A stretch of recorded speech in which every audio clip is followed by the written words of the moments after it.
Hi, I'm Kent German, Senior Editor here at CNET.com. Today we're taking a first look at the Samsung Impression. It's a brand new phone for AT&T. Debuted at the CTIA 2009 show, and just a few days later we managed to get a review model of it.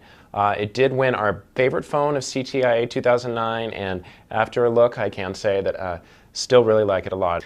Overall, it has a very appealing shape. It is a little big, it's a little heavy, so it's bigger than the LG Xenon, which also came out at CTIA 2009. But definitely prefer it over the LG. Like it a little bigger. It feels a little nicer in the hand, a little more spacious, and just a little more eye-catching in all ways. It does have a dark blue color. It may look black, but it is a very deep blue. Like the curved edges. But the best thing is its display. It's really brilliant. It's bright. It's 3 inches, which is the minimum size we request from a touchscreen. This is just above that, but manages to be pretty spacious. I could really get in there and work around and find what I needed. The iPhone is 3.5 inches, which is really good, but this is a nice in-between. Anything below 3 inches, typically I can't handle because it's just too small. But graphics are really sharp. Animations look great. Colors are really brilliant. So definitely a nice screen. Really the highlight of the phone in many ways. It's also very responsive, has a haptics feedback. You can adjust the calibration and the intensity of the feedback. It does feature Samsung's TouchWiz. Of course, what that is that's this little bar that goes down here on the side. You can hide it or you can show it. There's a lot of icons here. These are called widgets. They take you directly to certain applications. You can press and hold them in the bar, or if you want, you can drag them outside, like the clock there, and then they pop up and maximize, and so you can see the whole thing. So down below we have on-screen control, so I'll take you to the main menu, the phone dialer, and the contacts list.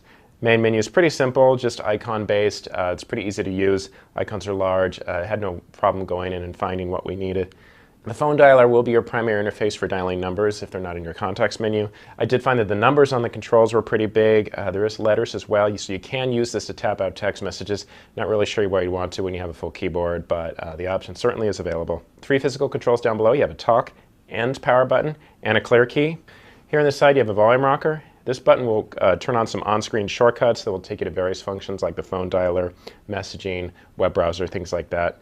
Over here on the other side you have a camera button, handset locking switch, so you can press that and the screen will lock up so you don't press anything accidentally.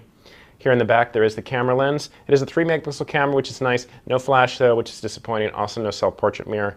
There's a speaker right above, and on the top of the phone there's the proprietary headset jack charger port. Samsung is getting better by moving toward that common micro USB charger port.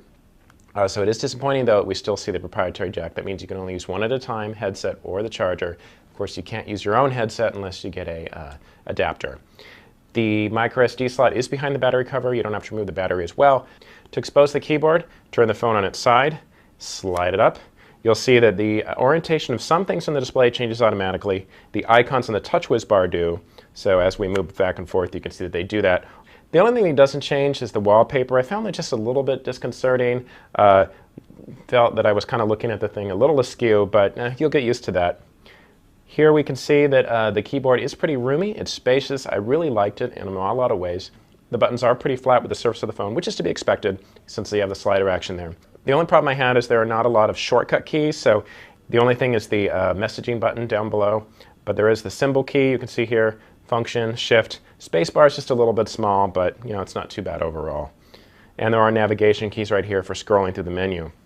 Inside you'll find a lot of multimedia features. There's a 3 megapixel camera, there's cellular video, which is of course AT&T streaming video service. There's AT&T Music, there's also AT&T Video Share, and you'll find AT&T Navigator for turn-by-turn GPS directions. You also find Bluetooth organizer functions, a speakerphone. There's no voice dialing, which I was disappointed by. I felt a phone of this caliber really should have voice dialing. That would be very important.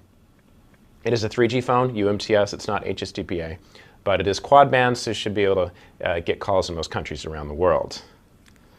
So overall, a really good messaging phone. Is missing that voice dialing, and there are some design quirks that I weren't particularly in love with, but if you're looking for a multimedia phone that can send messages to AT&T, this is definitely a great option. Call quality was pretty good as well. The streaming video quality was great, and what I liked about the streaming video quality as well is that it almost takes up the full display, so a lot of times you may see that and it only takes up half of it, so it's nice to see that they take it full advantage. When it is big, the pixelation you can see a little bit, but that's really to be expected on any kind of streaming video phone over 3G. I'm Kent Sherman, and this is the Samsung Impression.